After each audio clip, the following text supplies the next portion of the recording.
again, everyone, to another episode of Disruption Drive. I'm your host, Hari Sripati. For decades, the auto industry has been obsessed with the moment of sale. Build it, sell it, and move on. The one and done era, however, is dying. Today, the first purchase is just the opening act. My next guest is truly an expert on the entire life cycle of a car. Hakan Dogu is widely considered one of the top 0.1% of the most influential executives in the entire automotive industry. He previously served as the SVP of Aftersales for the Renault Group and also was the CEO of Renault Turkey, including helping form the very famous Renault Nissan Mitsubishi Alliance. And he's best known for pioneering the shift from volume to value. When Hakan sees a car, he does not just see a price point, but looks at it instead as a 15-year asset. And to talk about the car as a life cycle in entirety, I cannot think of a better guest. Hakan, welcome to the show. And I wanted to quickly start with asking you, when an OEM and a manufacturer decides to monetize the entire life cycle, what does that business case for them look like? Why should they care for a used car? Used car is a additional opportunity. It's not including the payback calculation of the new car project. So in the new car project, what they are taking is a most secure sales element, which is sales price, part sales, service sales in the first 3 years, then later on some financial services income that could be included if there is a captive finance company. Used car, it is known under the, let's say, classical P&L approach as an opportunity. So, in fact, when we look at the car life cycle, so depend on the market for sure, and in some market it is up to 60% of the fleet car sales, company car sales. In some market, this reduced to the 30% sales. So, I mean, this is quite changing, but in Europe, mainly we have let's say 50% is a corporate sales, the rest is a private sales. They are completely different environments. So, but at the end of today, the first owner, if it is professional owner, they are keeping the car around 3 years. The private owner keeping around 5 years. Then once this guy sell the car, of course, the first car was depreciated, and a second user, who is the one, private user, who is not able to reach the brand new car, this means is not able to afford. So that's why what we see in the 3 to 5 years, they are coming to the car maker service, and they use the original car maker branded part. Then second owner is not very poor of the nation, but is not able to afford the new one. So that's why he does still prefer quality product like OEM supplier product like Bosch, Valeo, etc. These kind of companies, and but they don't come to the services given by the car maker because which is obviously more expensive. Then this guy drive the car around 3 to 5 years, then sell it somebody else. This is the poorest part of the community, and who are not able to afford a new car. I mean, depend on the car, depend on the country.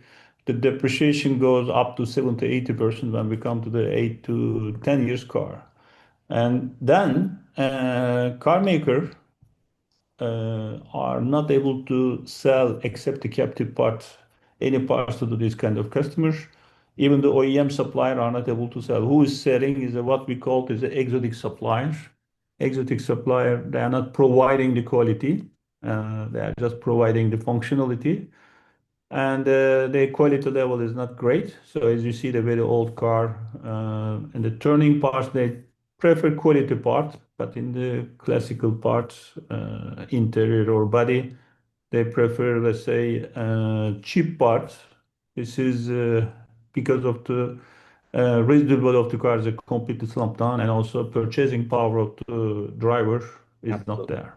I want to sharpen the pencil on maybe one or two topics you mentioned, which is number one, you're really seeing the sort of separate transactions of a used car as a way to address different income groups. So first, the first, a second buyer is looking for more value than the first buyer, and the third buyer is then looking is even further along for a much older car.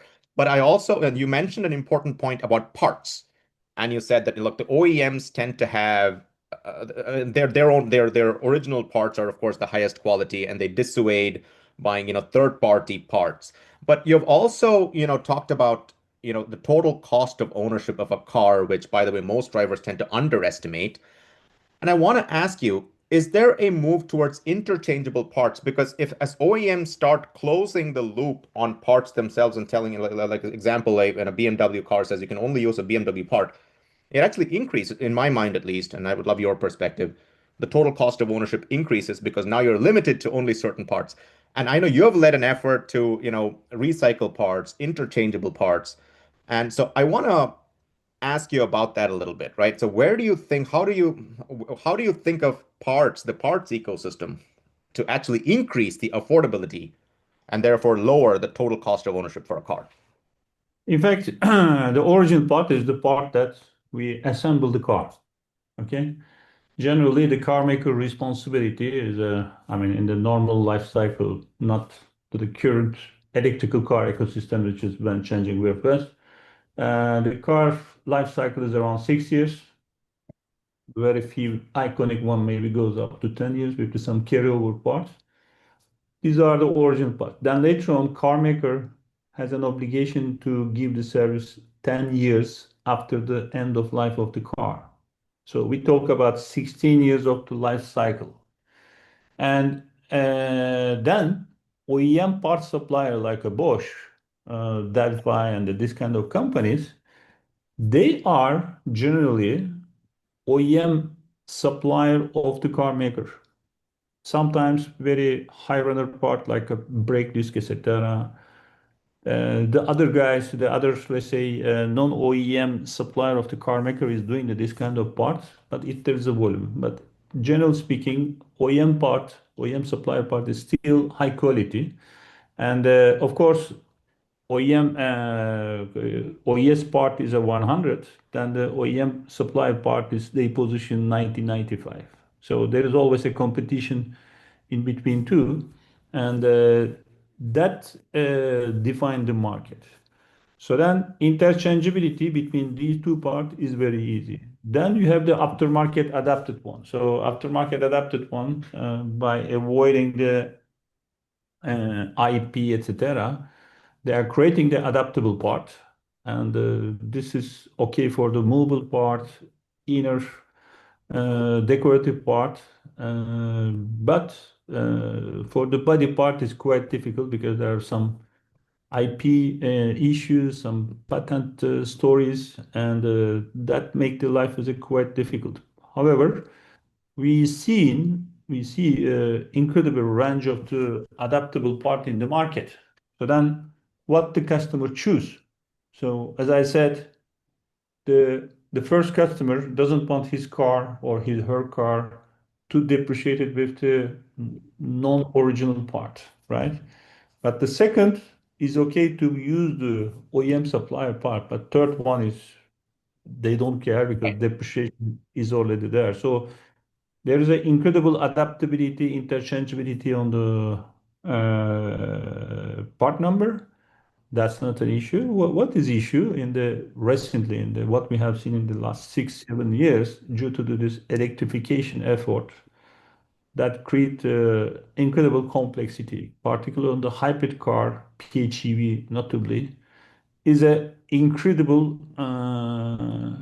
let's say, complex and what we have seen, and then so a lot of complaint in the market that instead of changing a small component, a very big, let's say, mechanism, they want to change all of this. Right. Of course, car maker doesn't do this by the intention because of the very fast development of this new technologies. They don't know that if they have to change the small component, that's okay. So then what we see in the market, but of course, starting from 5 to 6 years, there are some dismantling centers. They are repairing the parts. And then this repair part is growing business. I believe that this is one of the most strategical business in the year to come in the part business. And when I was in Renault, I have a company factories doing this. And particularly, this is solving the issue of the very difficult part, let's say motor block. You cannot go and ask the casting factory to produce one, so then you need to, let's say, remanufacture of the one used one Yeah. or disassemble one of the, let's say, a part car is not able to in use. So that's why this segment in the year to come will grow very, very actively The due repair, to you the mean aftermarket repair of the aftermarket OEM original parts, what is the remanufacturing, let's say. remanufacturing. Got it. Yeah. Very interesting. Yeah. But then if your goal is affordability to various levels, right? The first owner, second owner, and so on. Affordability only exists in the first customer, because if your customer is a fleet customer, their business model is very simple. The car value plus insurance plus maintenance uh, plus depreciation level. Let's say start the first value is of 100. Then when you arrive to the let's say you add additional 30, 40 on the during this 3 years period, then minus used car value. Yeah, This is the TCO of the product, total right. cost of ownership. And fleet companies are looking at this, but the private owner, they are not looking at too much this. Exactly. Depend on the segment of the car. But TCO is the key indicator for the, let's say, minimum half of the market. And of course, used car market is always enriched with the most sold car, right? So, I mean, if you look at the top 10 car in Europe, they are also the one is the, let's say, the king of the market, because used car market is generally in the developed economies multiplied by the three of the new car sales. If a country is a 1 million car sales, we have a 3 million used car business. So what does it mean? Those fleet cars in the second and the third ownership is all continually changing the ownership. And during this period, of course, there's no TCO issue. Car maker is just responsible for the first customer TCO, then later on, there is a hell of competition to access the customer. Right. So accessing that customer for that second owner, third owner is actually very hard. I know with the titling you could figure it out, but that's not something the manufacturer is concerned about, because at that point, you've handed off the car, the asset to the next person. But to your point, that is something through aftermarket parts, it looks like, to summarize what you're saying, that is something that the OEMs are looking to get in on that business as well.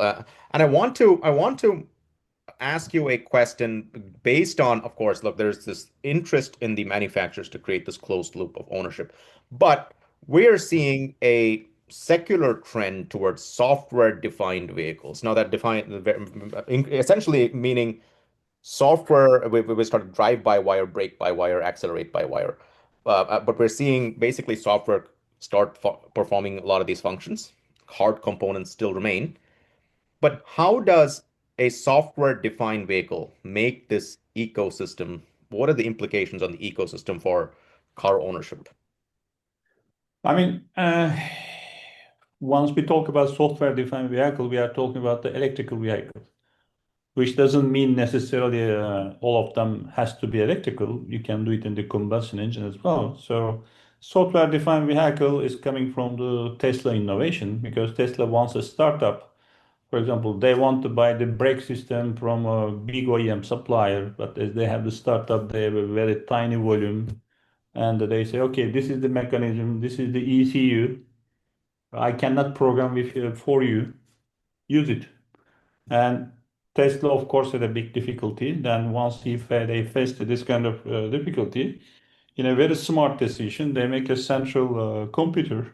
In this central computing system, they create a state-of-the-art first software-defined vehicle that helped them to remote diagnostic that none of the legacy car maker still not be able to do it perfectly. They've been working since 2020. I have given a forecast a few years back. They will be able to reach around 2030, still on track. Only BMW and Mercedes is very close to this. So we are talking about the millions of the software line. So Tesla is a native software company and adapted to car. Then legacy car maker, they are not software company. Let's say a big legacy car maker, let's say in the top three, top five. The situation is in the after sales engineering of this kind of companies.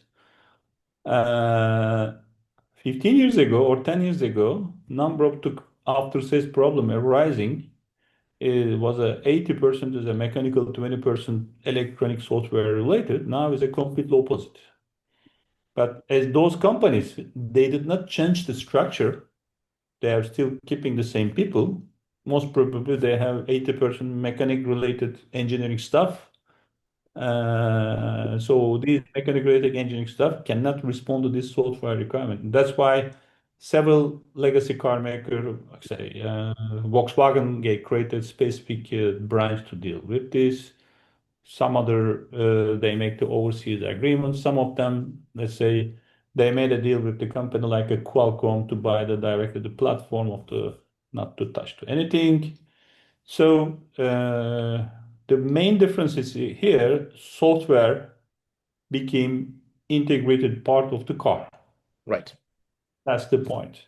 How is In the that changing repair? And yes, to your point, is that ah, becoming, yeah, yeah, I'm coming this point. So as this is an electrical car, the moving part is just few moving parts instead of the 400 moving parts in the classical combustion engine car. So that make those car much simple, right? And that's why repairability needs is only limited with the accident. Accident means every car has an accident, including the electrical car. But this trend is going to be heavily reduced in the year to come because of very simple reason that autonomous driving, the ADAS behavior is going to protect to heavy accidents.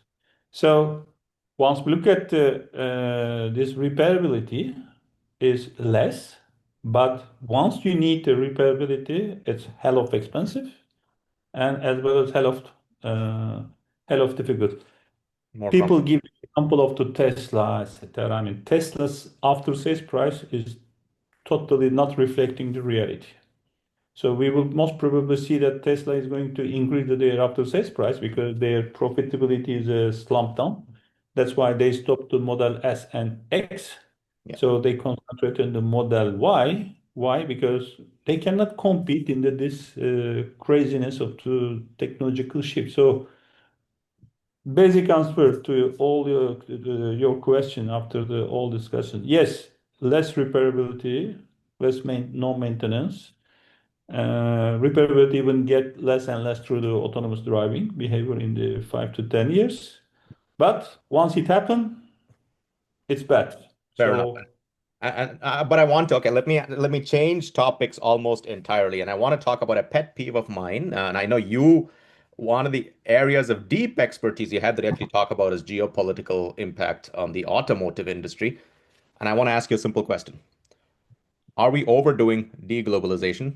Is hyper local production killing the car? And I will ask you specifically, look, there's increased specialization with globalization, and that reduces the cost of producing a car. But if every company needs to hyper localize or nearshore, that increases the cost of production. That is my hypothesis. What is your take on that? I mean, today with the balance of the power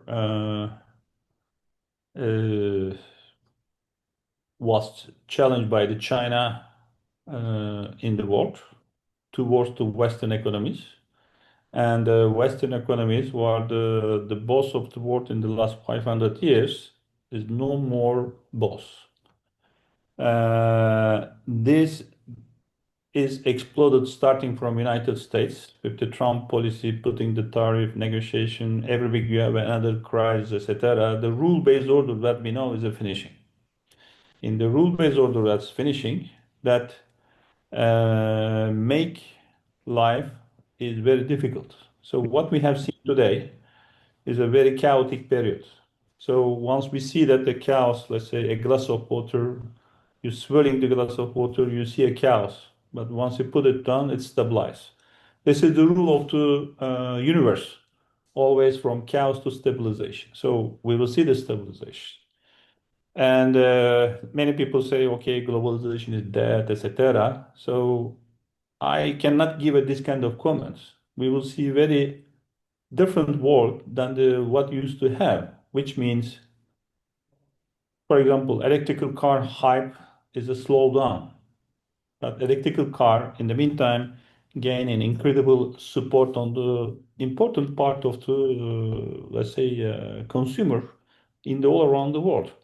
And if you want to produce electrical car affordable, and you have to work with China, all the rare earths capacity is there, state of the art R&D is there, and so that's it. So if you want to produce electrical car, you need to in Europe, you need to cooperate with the China. This means they need to find out the balance with the China.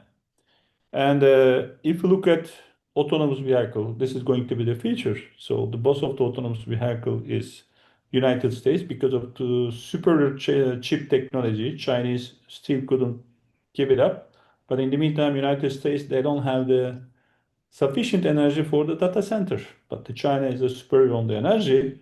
And if they are going to catch up on the autonomous car, they will certainly have an advantages. But what is clear now, autonomous car will be the reality of the cities and our roads, not more than 5, 10 years. The first time that I have taken an autonomous car in 2017 in San Francisco in the Renault Nissan Lab. Yeah, we made a tour around the San Francisco. Then I joined the several tests in Japan and France. So, I mean, it was just too expensive to produce. That's why nobody pushed above the level three. So now level three is already achieved. And what we know, 95% of the accident we see today is due to the human error. So in the worst condition, machine create less casualty. So that's why autonomous car will be a reality. So if European companies would you like to use the autonomous car, they don't have the technology, they don't have the microchip. They will have to cooperate with the United States. So what we will see, weaponization of the technology. So this weaponization of the technology is let's say on the vertical layer, when this is autonomous driving is an AI, but you can use in the autonomous driving in the AI for the drone war, as we have seen on the recent war in the Ukraine-Russia. Drone are the, let's say, main war equipment compared to the classical infantry. So what does it mean? Technology is now define the power of the country. And then every country, thanks to the globalization, they have still dependency each other. Right. So now is a horse bargaining is going on. They say, I want this, the other guy say that I want this. But at the end of the day, they will have a balance on some certain. Let me ask you about that balance, right? Because it's an important point you made. Where there's chaos going on right now. There's horse trading going on between who is good at what. Now, Yeah, China is widely considered the hardware factory of the world. Rare earth materials, the ability to extract it, the ability to basically, put it on the market, it's got the labor power that, is basically unprecedented. The United States of America, and to a certain extent, countries like India, have the software power of the world, the ability to, basically create really solve. India is a software superpower. America has the high-end software design power. And so these countries need to talk to each other to make a car. But instead, what they're doing instead is trying to own the entire vertical value chain themselves and do things they're not very good at. The USA is trying to control rare earth materials, which they don't have, and China actually has the ability to do high-end software as well. but not as well as the United States. And India has the ability to do, mass market software production. But where do you see the true constraint here? Who has the chips in the world of geopolitics here? Is it China, which simply there's that only that much Earth, or is it USA, which has this massive advantage in engineering? I mean, in terms of the number of the graduate, of course, China is much more greater than any countries in the world except India.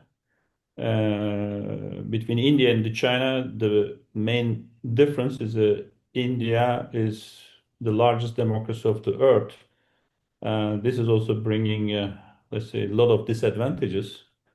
While what we have seen that the Chinese long-term planning, 15 years, 20 years, that work perfectly. It's a very disciplined nation. India is not a disciplined nation because of the several different political view that influence the, let's say, politician to take populist decision. But in China, we don't see populist decision.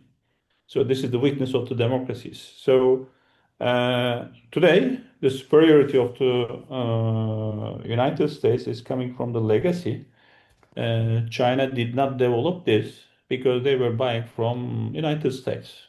They were not seen as a, let's say, such a kind of harsh competition. So today, with the Trump-style negotiation based on the power, I think they have seen that there's a limit on this, right? So that's why they are looking for a new balance. I mean, diplomacy, you can think about diplomacy as a stick, okay? In the one side, there's a war, in the other side, there's a peace. So once we see that, once they make some speech close to the war, trying to use the power, or close to the very cooperation.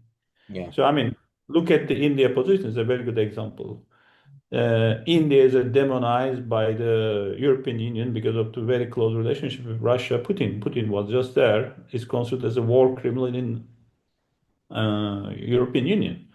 But then European Union signed a free trade agreement with India, which we cannot imagine just 4 or 5 years ago, because European diplomat wonders once they start the table, they say European value like this, blah, blah, blah, blah. They always put themselves in a superior condition. But now, once they see that they lost the market in the export market in China, they are looking for a new market, right? So this is it. And then India is historically allied with Russia. They are always in the independent movement side. They, after the Trump aggressiveness towards the India, they step into the China a bit much more closer. But coexisting of the China and India in the long term is not sustainable, because both of them is a competitive countries, you know. So I mean, China 1/4 of the world population, India is a 1/4 of the population. So the rest of the population is accumulated of the half in the 200 nations. So based on this, in the India, China, Russia, European example, what we see is a negotiations still continue, Right. right? Right. So what we see is United States accept the Western hemisphere, and America is my back garden. I want to control. They kidnapped the Venezuelan president, even if he's a, let's say, brutal dictator. They destroy the world order that has been established by United States. So Right. they are looking for a new order. In the new order, what we see that they want to concentrate more internally, they want to produce more internally, they don't want to protect the European against the Russians. So a lot of discussion continue, Yeah. and we will see new alliances. We will see a very multipolar world, and Multipolar but work. dependence of each other is obviously But increase. and then the Chinese are very important here to think about. If they're, I mean, last year they got a $1.2 trillion export. So this means every new factory is opening in China, another closure in the Western countries. So if they keep continue like this, everybody will fall into the unemployment issue, and then Right. their economy cannot afford to buy. So this means at the end of the day, world economy is a zero-sum game. If someone wins, someone lose. So equal trade is the best way. So I hope the Chinese will take the right lesson and increase their consumption. Let me get back to the car instead, because to be frank, yes, we can talk geopolitics for a long time, and we probably will do another episode only on geopolitics. But let me get back to the car. One trend historically, the car was an aspirational purchase, and as I want to talk about the new car itself, are we seeing value or the affordable class as a new inflection point? In other words, can a car launch fundamentally as cheaper than an alternative and start winning the game? Are we seeing a difference, fundamental shift in the meaning of a car to the first user, to the first buyer? So I don't understand your question. So the car I'm just ownership is saying because historically the car was an aspirational purchase, and now we're seeing the car is available. Most people own a car and they've already achieved that goal. Is the car increasingly a commodity, and therefore is the value segment the underinvested segment? Because the car has always everyone has been playing the premiumization game of providing a yeah, better. Hari, I mean, the classic, I mean, car industry is 150 years old. So as a car guy, I love cars, you know. So I have three cars with a different purpose. For me, the looking at the nice car is something a pleasure, like looking at the very beautiful nature, you know. So that's why my thought is always emotional, the classical. But the reality is that this 150-year legacy brought us what is the meaning of the cars. So first, car is a independence, which means whenever you want, you can take your car, you go somewhere else. You don't need to make the reservation, buy the ticket from the public transport, etc. So car is an independence. So second, car is a private area. You can take your loved ones together with you and make an enjoyable drive to the place up to go. Right, And then third one is a car is a identity. When you buy a car, when you buy a Porsche 911, you buy the identity of the Porsche 911. So that's why it's a jewelry. Even the some models are still considered as a jewelry. So what does it mean? In the this mega cities creation, driving inside of the big cities became already a nightmare. So then, for example, if you are living in a 15 million plus city, the public transport probably the best idea. right. So you forget the first element, which is freedom, because even if you have a car, you don't have a freedom of the mobility because traffic is a terrible. And the second is it's not private space. Third, you don't buy anything. So this is the new type of the customer we see is developing very fast. So that's why the future of the car is a more shared car in the cities. And this kind of business model has been tested in the last 10 years, always failed. But this doesn't mean that it's going to fail in the forever. I think this is going to change through the autonomous robot taxis that will change dramatically the city traffic, robot taxi, robot bus, dedicated geographic dedicated zone for this kind of mobility is going to solve the problem. And then, as I'm a car lover, car guy, when they ask me how we are going to solve this shitty traffic problem, the only solution is a forbid the car in the city center. That's it. So that's why we are observing a very dramatic shift on the car ownership on the year to come. But people like us coming from the tradition that we have, I mean, they are adapting the different skill. For example, in my case, I have a small electrical car for the city usage. That's perfect for the city. If I don't use the public transport, I use it because public transport doesn't go everywhere, certainly. Then I love off-road, so I have an off-road pickup, go to the mountain, enjoy, and then my small electrical car cannot go there. Then I have another combustion engine car, which I go for long distance, 500, 600 kilometers for some vacation, because I cannot go with my off-road car or small EV. So I'm able to afford a three car, uh, if people are not able to afford this three car, they will rent the car. Right. Hakan, thank you so much on that. That may be all we have time today. So you said the car is identity, car is freedom, car is ownership. You really described the car as jewelry. And as globalization factors, and Hakan continues to think that countries will depend more on each other, software, of course, takes the wheel. We think the car is evolving from a historically depreciating asset into a persistent platform. We're entering the age of the immortal machine, so to speak, where the real value lies in the second life, the spare parts ecosystem, and infinite possibilities for monetization of the code inside. The implications for the global economy, I'm sure you'd agree, are deeper than we can possibly imagine at this point. And with that, I wanted to thank Hakan for this wonderful and insightful interview. And I hope we do it again, specifically talking about geopolitics, which I know we can talk a lot. But Hakan, for spending your time with us today, thank you so much. Thank you. Good luck. Bye bye.